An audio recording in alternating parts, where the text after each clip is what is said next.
Candidato, a primeira pergunta é: se você assumir a presidência em janeiro de 2027, qual é a primeira obra ou medida concreta que Belém vai enxergar nos seus primeiros 100 dias de governo? O Pará hoje é dominado pela facção conhecida como Comando Vermelho. Na prática, como o candidato pretende combater essa facção, se for eleito presidente? Territórios inteiros, bairros, cidades, não só aqui no Pará. O Pará não está tão grave, por exemplo, quanto o Ceará, ainda que você já esteja com o governo vermelho aqui. Em que você vai precisar retomar as cidades inteiras. Olá, seguidores do Liberal. Para você que nos assiste, hoje a nossa entrevista é exclusiva e é com o pré-candidato à presidência do Brasil pelo partido Missão, Renan Santos. Obrigada, candidato, pela oportunidade, pela visibilidade e pela escolha. Muito obrigado, uma honra estar aqui com vocês. Já não é a primeira vez que eu venho, vim há quase 10 anos atrás e sempre uma honra estar aqui. Candidato, a primeira pergunta é: se você assumir a presidência em janeiro de 2027, qual é a primeira obra ou medida concreta que Belém vai enxergar nos seus primeiros 100 dias de governo? Olha, o que Belém especificamente vai enxergar, eu acho que é o combate ao crime. Eu acho que é um trabalho muito duro que nós vamos fazer na área de destruição, do desmantelamento e destruição das facções criminosas. Hoje mesmo eu gravei na favela do Jurunas. Ali, Jurunas, sim. Ali tinha já marcações do Comando Vermelho.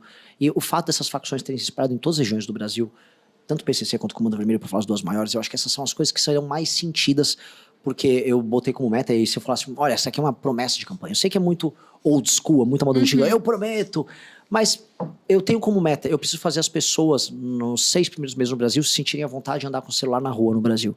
Se em todas as capitais as pessoas se sentirem à vontade de andar com o celular, significa que nós vencemos essa primeira etapa. Agora, do ponto de... Se não falar dos 6 primeiros meses, mas eu falar até o fim do primeiro mandato, algo que Belém vai sentir muito, até porque Belém tem muita presença disso, é o processo de urbanização e desfavelização das cidades. Infelizmente, tem muitas pessoas morando em situação precária aqui, e eu acho que a gente vai criar um marco regulatório para permitir um investimento maciço em urbanização. E nós precisamos criar bairros funcionais, limpos, que tratem as pessoas com dignidade, porque isso tem um impacto em todas as áreas. É uma questão transversal, que você resolve a habitação, resolve moradia, cria bairros para as pessoas, você diminui coisas que vão, como gravidez da adolescência, até desempenho escolar, índice PISA, vou botar SAEB, DEB, diminui o cometimento de crimes, você consegue manter as ruas mais seguras, diminui crimes contra a mulher. Isso tem um efeito que é sensacional, que ele é um efeito de tratar as pessoas como gente. Eu acho que o problema da favela e o problema da urbanização brasileira é um problema que nunca foi devidamente tratado. Esse seria um tema que nós trataríamos com muita ênfase nos 4 primeiros anos. O Pará hoje é dominado pela facção conhecida como Comando Vermelho. Na prática, como o candidato pretende combater essa facção, se for eleito presidente? Tem 2 maneiras. Primeira coisa que a gente precisa fazer é: as leis penais ligadas a crimes violentos e tráfico de droga, elas têm que aumentar. Então, a escala do crime no Brasil, ela se dá como se fosse uma indústria. Então, uma pessoa que rouba um celular não é só uma pessoa que quis roubar um celular. O ato de roubar um celular pressupõe que essa pessoa vai vender para um receptador ou entregar para o receptador, que ele tem uma meta. Esse receptador, ele vai pegar esse celular e vai revender. Ou ele vai exportar para fora, em geral os celulares roubados do Brasil vão para o Paraguai ou para a África, e aí vai embora. Esse cara, para funcionar, ele tem que ser ligado a uma facção, porque a facção autoriza essa pessoa a trabalhar nesse território. Então, toda a cadeia do crime, que vai do roubo de carro, roubo de celular, agora está com roubo de aliança no meio da rua. Todo ele tem que ser desmantelado com aumento de penas, colocar câmeras nas cidades. Acho que a gente não tem que ter medo de falar nisso, temos que ter câmera com reconhecimento facial. E com base nisso, o Estado vai poder tornar o bandido, vamos dizer, que faz um cálculo político, econômico sempre de, olha, qual é o meu risco, qual é a minha recompensa? Se o risco é muito grande, eu não vou assaltar. Eu fazer o bandido ter medo de cometer o crime, porque 1, ele vai ter certeza da punição, e 2, ele vai saber que a punição é forte o suficiente para fazer ele não cometer o crime. E o outro elemento é o combate específico à facção. Então, eu ataco o modelo de negócios do Comando Vermelho, eu estou fazendo um recorte do Comando Vermelho porque o PCC é um pouco diferente. Envolve mais COAF, mais Polícia Federal, portos e fronteiras. E aí a segunda parte é a recuperação de territórios. Tem territórios inteiros, bairros, cidades, não só aqui no Pará. O Pará não está tão grave, por exemplo, quanto o Ceará, ainda que você já esteja com o vermelho aqui. Em que você vai precisar retomar cidades inteiras. E aí você vai ter uma legislação especial para o faccionado, que é inspirado no direito penal do inimigo, que é a ideia de ter uma lei muito mais dura e muito mais veloz para um membro da facção, de modo ao que o governo e as forças de segurança, não só federais, mas estaduais, possam agir rápido para destruir a facção. A ideia de facção tem que ser destruída. A gente tem que tirar do imaginário brasileiro a ideia de facção criminosa. E isso é um trabalho que o governo federal vai precisar articular, muito. Sem dúvida. O candidato é a favor de liberar imediatamente a exploração da margem equatorial ou considera que os riscos ambientais justificam esperar mais? Eu acho que tem que explorar, porque eu acho esse discurso muitas vezes esquizofrênico, porque, por exemplo, a Baía do Rio de Janeiro tem exploração de petróleo. Então, como é que funcionaria? Lá poderia correr o risco de poluir, aqui na margem equatorial não? Eu acho isso uma besteira, eu acho que dá para fazer tudo com muito cuidado, respeitando normas que hoje são internacionais, e fazer isso e beneficiar a região. Há um problema aqui, que é uma região que tem muita riqueza. Muita riqueza natural. Estou falando de terra rara, minérios, de petróleo, as próprias riquezas da floresta. Até um dado histórico que é interessante. O Pará era conhecido no século XVII pelas drogas do sertão. A gente estuda isso. Né? A gente estuda as drogas do sertão. Que eu lembrei agora. Os tropeiros levavam. Então, assim, sempre tem uma riqueza natural que é mal utilizada. E é quase um medo, um sentimento de culpa utilizar isso. Eu sou um conservacionista. E eu acho que precisa conciliar. As duas coisas precisam ser conciliadas. Eu acho que nós temos que trabalhar os nossos parques nacionais para que eles sejam funcionais, proteger os biomas e, ao mesmo tempo, retirar o lucro válido que a gente precisa retirar desses recursos naturais. Eu acho um absurdo que a gente veja a Guiana explorando a mesma bacia, como se estivessem de canudinho, levando todo aquele petróleo, e a gente olhando, já eles levam tudo, e a gente fica... Né? Então, eu acho que isso pode trazer benefícios por trazer um emprego de alta qualidade que paga muito bem para a região como um todo. E quando a gente fala de retirada de petróleo offshore, que é no mar, poxa, os empregos pagam muito bem. A gente está falando de uma cadeia de milhares de empregos. A gente está falando, por exemplo, de pegar a região do Marajó, que é uma região paupérrima, e você ter um entreposto logístico para atender as plataformas funcionando ali, com empregos que pagam muito bem as pessoas que vão estar, que melhoram a infraestrutura. Então, isso beneficia demais para a gente ter medo. E aí eu volto a colocar, pode explorar no Rio e correr riscos no Rio de Janeiro e não aqui? Eu acho que tem que correr risco, coisa que não... Hoje esses riscos estão muito mais mitigados em todos os lugares, vale a pena. O candidato manteria o Bolsa Família exatamente como é hoje ou faria cortes ou mudanças profundas? Eu não digo profundas, eu faria muitas mudanças. Mantém como está, você tem um sistema de incentivo ao aumento dessa política social. É uma política social que ela não tem que aumentar. O aumento dela significa que o país não está indo bem. O Roosevelt, nos Estados Unidos, quando teve a famosa crise de 29, ele comemorou quando as pessoas voltaram a recuperar o emprego, e não quando as pessoas recebiam o que eles chamavam à época de food stamps, que eram selos alimentares, selos de alimentação, que existe o termo até hoje nos Estados Unidos. A gente comemora o aumento do Bolsa Família. Lula, olha, agora o Bolsa Família vai chegar, não sei... Isso é loucura, isso é um sintoma de uma falência de um modelo. Nós precisamos fazer com que as pessoas voltem a trabalhar. Existem pessoas, e aí minha experiência de rodar o Brasil pelo interior mostra isso, lugares onde não há atividade econômica, onde há, por exemplo, uma mãe que tem 3, 4 filhos, ela tem que cuidar dos filhos em casa, mal a escola consegue atender essas crianças, e essa mulher não vai conseguir trabalhar, e o marido não é presente. Pois bem, essa mulher tem que ter o Bolsa Família. E eu sou a favor para essa mulher até ter quase um salário mínimo para ela. Agora, o filho homem dela, de 20 anos, desculpa, ele não tem que ter Bolsa Família. Aí o governo federal tem que se aproximar desses municípios e falar, vai ter uma frente de trabalho, vamos ajudar a construir a infraestrutura local, ou o governo federal contratar ele por um valor maior que o Bolsa Família, eventualmente contrato temporário com 3 dias por semana de trabalho, e se ele não quiser aceitar, tudo bem, ele não recebe Bolsa Família. Agora, separar quem precisa, entregar para quem precisa. Quem não precisa, entregar a cultura de trabalho e o governo federal ajudar a transformar esses municípios que hoje são inviáveis, do ponto de vista da geração de emprego, em viáveis. Tanto que todos os prefeitos no Brasil, eles vão ter que entrar numa guerra junto com o governo federal, que é, seu município tem que aumentar a atividade econômica. Todo o papel de um prefeito tem que ser aumentar a atividade econômica no seu município, porque hoje eles não têm obrigação, eles vivem com pilhas na mão, pedindo o FPM, que é Fundo de Participação dos Municípios, e aguardando chegar uma emenda no deputado. E aí empregam um pessoal na prefeitura e não faz a lição de casa. Nós temos que fazer as pessoas saírem disso. Vai ser uma grande maratona para alterar E para as pessoas saírem, né, não precisarem mais de Bolsa Família, você defende a contratação dessas pessoas de forma temporária, a inserção no mercado de trabalho, é isso? Exato. A gente tem que fomentar a atividade econômica como um todo no país. Então eu vou fazer uma grande reforma, que é a nossa reforma fiscal, que vai ter como efeito geral diminuição enorme nos juros, vai permitir uma diminuição também na carga de impostos no Brasil.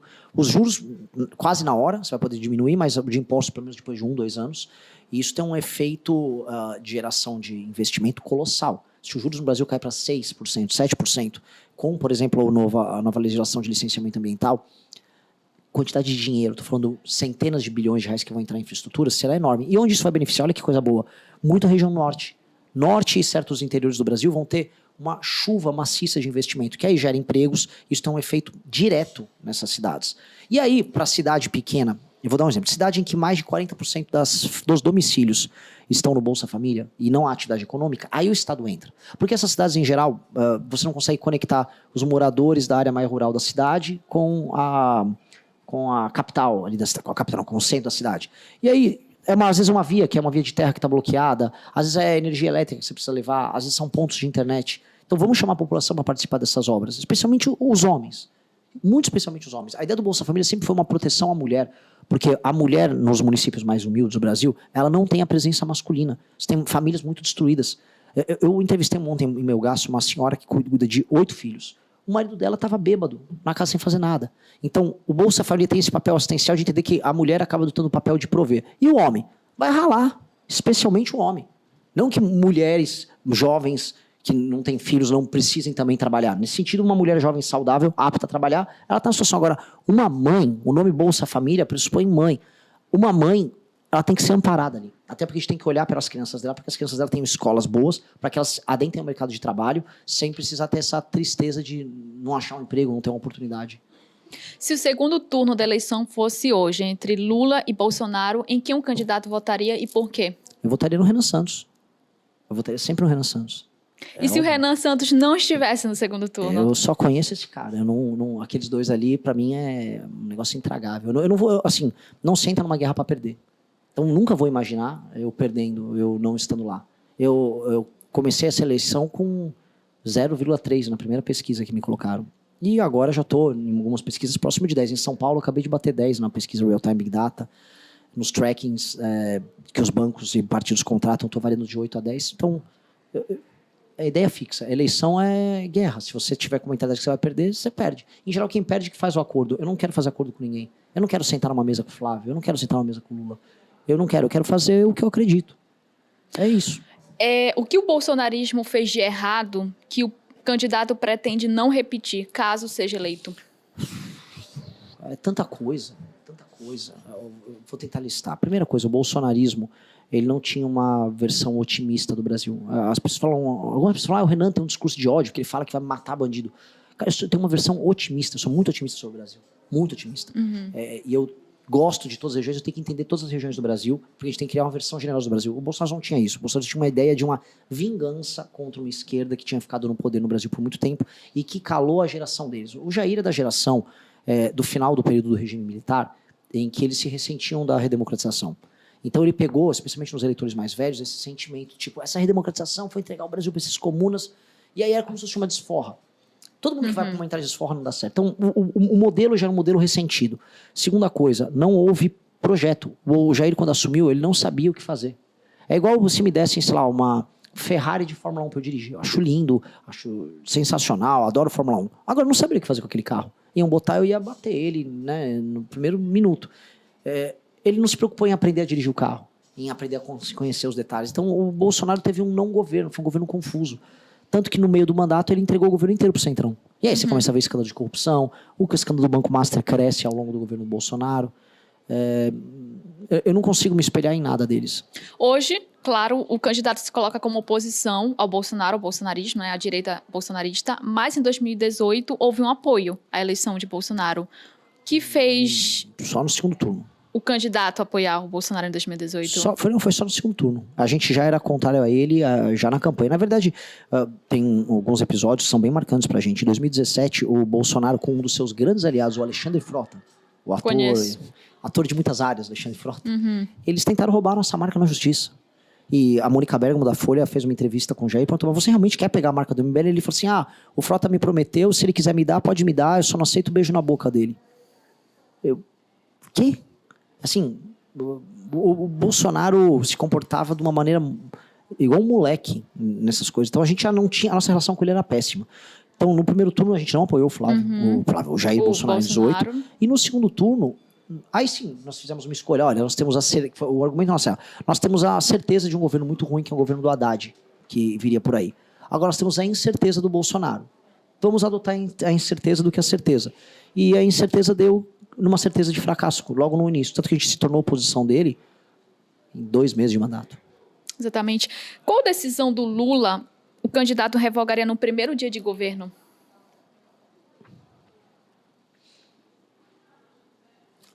tem que ver as decisões que vieram por decreto. Alguns decretos na área tributária, decretos envolvendo taxações das mais diversas. Talvez alguns mini... algo que não é um decreto que revogaria, mas uma mudança, uma reorientação na política externa, com certeza. Essas são as primeiras coisas que assim, daria para a gente trabalhar. Existem também alguns decretos e regulamentações de áreas específicas que são portarias de ministérios, que a gente poderia mexer, por exemplo, na área fundiária, porque está tendo muita guerra fundiária, muitas questões que impedem, vamos dizer, que o agricultor consiga trabalhar, que acho que dá para fazer sem ser projeto de lei. Entendo. Qual é a decisão que o candidato tomaria no primeiro dia de governo e que faria metade do Congresso ficar contra você? Olha, eu sou otimista com relação às medidas de combate ao crime organizado. Agora, os de crime de colarinho branco, acho que mais da metade ficaria contra mim, porque vai precisar mexer nisso também. A gente precisa voltar com a prisão em segunda instância. A ideia de que, por exemplo, um político investigado, ele, quando pego e tendo uma prisão decretada já na segunda instância, ele vá para a cadeia. Porque hoje eles se valem, né, das 1000 instâncias, né? Aí ele vai para o STJ, depois ele vai para o STF, aí basta contratar um escritório de algum familiar do STF que ele misteriosamente escapa. Então, eu acho que eles não vão gostar desse projeto, mas é inevitável. O candidato defende a pena de morte e a prisão perpétua no Brasil? Em termos valorativos, eu acho que o Brasil precisa discutir ambos, só que não cabe essa discussão no modelo constitucional nosso, porque elas são cláusula pétrea. Então eu posso ser favorável quantas vezes eu quiser, mas simplesmente não dá. Agora, eu acho que, por exemplo, um estuprador em série, pedófilo em série, esse cara não precisa, nem deve voltar à sociedade. Eu não vou recuperar uma pessoa dessas. Eu não consigo imaginar que nós vamos recuperar uma pessoa dessas. Até porque a vítima nunca vai ser recuperada. Uma mulher que foi abusada, ela não vai se recuperar. E nesse caso, o senhor defenderia a prisão perpétua? Sim, mas mesmo isso, infelizmente, a nossa Constituição não permite, nem que eu altere ela, porque ela não é apenas um artigo, são cláusulas pétreas. Aí eu tenho que fazer uma constituinte. Eu acho que o primeiro mandato não dá. O que eu posso é aumentar muito, muito as penas. Agora nós estamos tendo, assim, desculpa fazer, não é nenhuma mudança de assunto, mas isso aqui faz parte, é um alerta, porque agora querem acabar com os hospitais psiquiátricos no Brasil, aí vão soltar figuras como o maníaco do parque, né, que era um violador sexual em série. E, não, vamos soltar porque temos a luta antimanicomial. Essas pessoas têm que ficar presas para sempre, porque os hospitais psiquiátricos, no fundo, você mantém preso de canibais a estupradores em série, a pedófilos que são doentes e que precisam ficar presos. E é uma discussão séria em soltar eles. Na verdade, o mais provável é que essas pessoas sejam soltas. Entendi. E a pena de morte? O candidato defende em quais circunstâncias? Apenas para crimes hediondos com violência extrema e que sejam inequívocos. Ou seja, que não há discussão mais sobre autoria. Por exemplo, é muito claro que esse sujeito cometeu um crime de pedofilia com 4, 5 crianças, matou elas. É inequívoco. Não há uma discussão mais sobre autoria. Há uma discussão sobre dosimetria da pena. Pois bem, tem que entrar na mesa a possibilidade de matar uma figura dessas. Entendi. Agora, são casos especialíssimos e sempre inequívocos. A partir do momento que não há mais nenhuma discussão sobre autoria. Porque, naturalmente, para as pessoas se torna um tema perigoso, e ainda mais num país em que a justiça sempre é instrumentalizada. Portanto, não é uma arma que tem que ser banalizada de maneira alguma. É uma ferramenta que tem para casos especialíssimos, quando não há mais absolutamente nenhuma discussão sobre autoria. Escala 6x1, favor ou contra? A escala em si ou o fim da escala? O fim da escala 6x1, eu não gosto do projeto, contra. é um projeto populista. Eu acho que nós teremos que ter uma liberalização do regime de trabalho, do mercado de trabalho brasileiro, e a gente percebe que a CLT no modelo atual já não funciona, quando a maior parte das empresas, especialmente na área de serviços, que quem mais contrata, é o setor que mais contrata no Brasil, já contrata as pessoas PJ. As MEIs saíram de 300 mil há 15 anos atrás. Hoje você tem praticamente 20 milhões de pessoas trabalhando como MEI. Essas pessoas trabalhando como MEI não são MEI porque elas são microempreendedoras individuais. Elas têm um emprego e esse é uma espécie de um cambalacho que contratante e contratado precisam fazer para que as pessoas possam trabalhar com segurança. Então o modelo da CLT com a justiça trabalhista, com a altíssima litigância que a gente tem, não funciona. E o problema da escala 6x1, veja, ela é um problema muito urbano. É um problema, no fundo, que a gente fala sobre infraestrutura e logística. Eu sou de São Paulo. Uma pessoa que mora na periferia de São Paulo e que vai trabalhar no centro, ela gasta quase 4 horas do dia dela em transporte. 4 horas por dia, vezes 6 dias, a gente está falando em 24 horas só de deslocamento. Naturalmente, a vida dessa pessoa é estressante. A escala 6x1, entretanto, para uma pessoa que mora numa cidade interior que está a 4, 5 minutos do trabalho, ela é diferente. Muitas pessoas preferem, porque elas passam a maior parte do dia Elas gastam 1 hora a menos de trabalho por dia e aí gastam uma manhã no sábado. É uma escolha que alguns setores faziam e aí era natural. Portanto, essa discussão surge muito em São Paulo e no Rio, da escala 6x1, porque é uma discussão que envolvia muito a questão logística. Isso é um problema de infraestrutura, isso não é nenhum problema de legislação trabalhista. Mas aí qual solução? A solução é a liberalização do mercado de trabalho. Ou seja, nós temos que ter regras mais simples para a contratação das pessoas. A Justiça do Trabalho sair e a gente entregar para a Justiça Civil as relações contratuais entre contratante e contratado, sem penalização mútua como acontece hoje. E, paralelo a isso, você diminuir a taxação que você tem na folha de pagamento. Ao fazer isso, você cria um parâmetro comum que permite que o Estado arrecade para o INSS, porque a gente tem uma questão previdenciária, que as pessoas dispõem disso, e, do outro lado, não seja punitivo contratar e formalizar as pessoas. O modelo que eu proponho, na verdade, é o modelo que todos os países de terceiro mundo em ascensão adotaram para poder crescer. Foi um modelo que a China adotou, que a Coreia adotou. A Coreia, inclusive, assim, nem tem limite de horas trabalhadas. Chegaram a ter uma semana de 68 horas. E agora, eu acho que caiu para 50 e poucas horas de trabalho. E a questão da 6x1 é uma questão muito discutida apenas no Brasil. Porque no México teve, no governo de esquerda, bem de esquerda, da Sheinbaum, teve uma redução de 44 para 40 horas. Mas sem mexer nos dias trabalhados. Aqui no Brasil, você diminuiu o número de dias trabalhados e diminuiu o número de horas. Vai ter um impacto econômico, isso, colossal. E já está começando a ser sentido em muitos setores. E vai acelerar o processo de automação em vários setores. E o trabalhador irá sentir. Eu estou avisando todo mundo, irá sentir. Porque não se resolve num país que está perdendo produtividade. Ou seja, as pessoas estão tendo que trabalhar mais para conseguir pagar as contas, porque elas estão mais pobres. E porque o custo de vida aumentou, você não vai resolver as coisas num passo de mágica. Olha, você vai trabalhar menos e vai ganhar mais. Que é isso que o fim das classes propõe. Você vai ganhar o mesmo valor mensal trabalhando menos horas. Portanto, sua hora de trabalho vale mais. Você não vai conseguir fazer isso acontecer como mágica, sem aumentar a produtividade. Portugal conseguiu reduzir as horas trabalhadas, mas Portugal teve ganhos de produtividade colossais, porque no fim do dia Portugal é bancado pela União Europeia. Então, quando você tem toda a economia da União Europeia sustentando o investimento em um país de 9 milhões de habitantes, você consegue ter ganhos de produtividade. O Brasil não tem isso. Então, pelo contrário, o Brasil, a capacidade produtiva do trabalhador brasileiro, ela não aumenta quando comparada com dos trabalhadores ao redor do mundo. Então, isso é assustador. Eu sei, mas assim, nessa questão da escala, do brasileiro que deseja trabalhar menos, que é contra, do brasileiro que não gosta da escala 6x1, ou seja, quer a folga, né, sábado e domingo. Ora, como que o senhor vê isso? Ora, se a gente flexibiliza, quando eu estou falando flexibilizar, as pessoas poderem vender a hora de trabalho dela, essa pessoa vai poder vender a hora de trabalho dela. Como acontece, por exemplo, nos Estados Unidos, como acontece em boa parte do mundo desenvolvido. Você pode, olha, eu vou trabalhar 4 vezes essa semana e eu quero estudar. Ah, ele vende a hora dele. Por exemplo, quando você vai numa lanchonete, eu pude ver isso, nos Estados Unidos é muito comum. A pessoa vai no McDonald's e fala, como é que é a escala de trabalho aqui? Olha, eu posso trabalhar 4 vezes por semana? Eles vão trabalhando as horas. Ó, trabalho 3 horas na terça-feira, na quarta-feira você quer trabalhar 7 horas na quarta? Quero. Entendi. Aí você monta o seu horário junto com ele. E é muito comum, as pessoas fazem a compra e a venda da sua hora nisso. Tanto que nos Estados Unidos, você tem as tabelas para contratação, tudo por hora. Então aqui, hora para trabalhar num posto de gasolina, hora para trabalhar numa Xerox, hora para trabalhar num restaurante. Você vende a sua hora e você compra a hora. E aí você negocia a hora de trabalho. Aí a pessoa pode montar o pacote dela. É que o nosso modelo de contratação é um modelo que antigamente previa, inclusive, estabilidade. Se você era contratado de CLT, você tinha uma estabilidade para sempre. Esse modelo não existe porque o mundo mudou completamente. E não é nem que eu quero, Renan, então, mas se o mundo mudou, vamos ficar igual. O mundo é cruel. O fato da gente querer alguma coisa não quer dizer que o mundo vai se adaptar a isso. Muito pelo contrário. Claro. E uma última pergunta para a gente finalizar nossa entrevista. O candidato nunca ocupou cargo eletivo.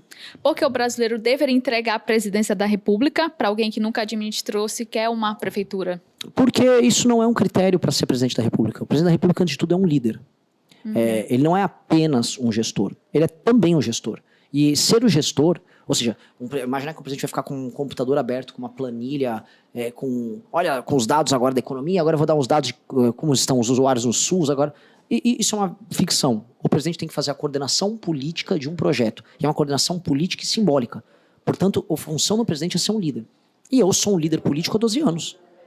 Eu liderei as manifestações de derrubada de Rousseff, eu fui vice-presidente do comitê de impeachment, eu fundei um partido político. Não fundei apenas um partido político, eu fundei um campo político. O campo político do nem Lula nem Bolsonaro no Brasil, modéstia à parte, foi eu e meu grupo que fundamos. E fundamos publicando livros, publicando artigos, não só fazendo a parte do barulho nas redes, mas nós temos muitos artigos, nós montamos uma editora, publicamos um livro, formamos milhares de pessoas ao redor do Brasil defendendo as nossas terras, formação mesmo, concurso, treinamento, e isso me valida ser o líder de um campo. Então, o campo, o Brasil que não quer nenhum nem outro, o Brasil que imagina que o futuro pode ser glorioso, que nós podemos ter um projeto generoso para todas as regiões do Brasil, esse campo tem um líder, esse líder sou eu. Então, isso não ter tido um cargo não me desqualifica de maneira alguma, até porque Dilma Rousseff teve cargos anteriores e Fernando Collor teve. Ambos tomaram impeachment. Isso não os credenciou a serem bons ou ruins. O Milei, por exemplo, não teve cargo nenhum e hoje está fazendo um mandato, podem discutir se é bom ou ruim, mas é um mandato que é funcional, ele vem aprovando as coisas dele. A agenda dele está passando. Então, ele sem experiência política prévia, ele conseguiu aprovar. Donald Trump, eu tenho muitas críticas, eu gosto mais do Milei do que do Trump. Não tinha experiência política nenhuma, ganhou e teve um governo funcional. Temos várias críticas, mas ele tem um governo funcional. E eu vou contra a esquerda, a direita e o centro, inúmeras figuras que não tiveram essa experiência e que fizeram bons e maus governos. Porque o que eu quero dizer é, esse não é o principal critério. O critério realmente é o critério de liderança. Sim, o brasileiro da classe média vai encontrar qual diferencial se você for eleito presidente? O fato de eu ser, de maneira identitária, um brasileiro de classe média. Eu vim de uma família lá de São Paulo, que é uma família de um bairro de operários na Moca. Minha mãe, uma psicóloga jovem, casou com um cara formado em direito, jovem, tinha um fusquinha de carro nos anos 80, era a típica família paulistana de classe média. E eu tenho os espíritos, os valores e as dores de uma pessoa de classe média. Então, foi muito legal que você utilizou esse termo, porque é muito o que eu acho que tem que ser o país que nós vivemos. Se nós tivermos um país de classe média, significa que a vontade geral vai se encaminhar para uma vontade de um Brasil que trabalha e produz. Que isso quer dizer que tem menos gente na pobreza extrema, mais gente sendo produtiva e menos gente no topo mandando na gente. Um país que é conduzido pela classe média é sempre um país melhor. Hoje, o nosso país ele tem o que se chama na ciência política de aliança topo-base. Então, o topo é uma elite econômica e política que mistura de banqueiros, topo do judiciário, uma certa elite intelectual mais à esquerda, tem uma aliança com o eleitorado mais pobre que está fora do mercado de trabalho. E essa aliança topo-base, ela arrocha a classe média. Então, para pessoas de classe média, o que eu vou falar é, minha aliança é com vocês. E minha aliança com os mais pobres será no sentido de transformá-los em classe média. E não de manter os pobres e convencê-los de que aquilo é um modo de vida, mas sim de que o futuro é eles irem em classe média. Entendo. Muito obrigada, candidato. Essa foi a nossa entrevista com Renan Santos, pré-candidato à presidência pelo Missão. Candidato, a gente agradece mais uma vez pela sua escolha, pelo seu tempo. Muito obrigado. Foi um prazer.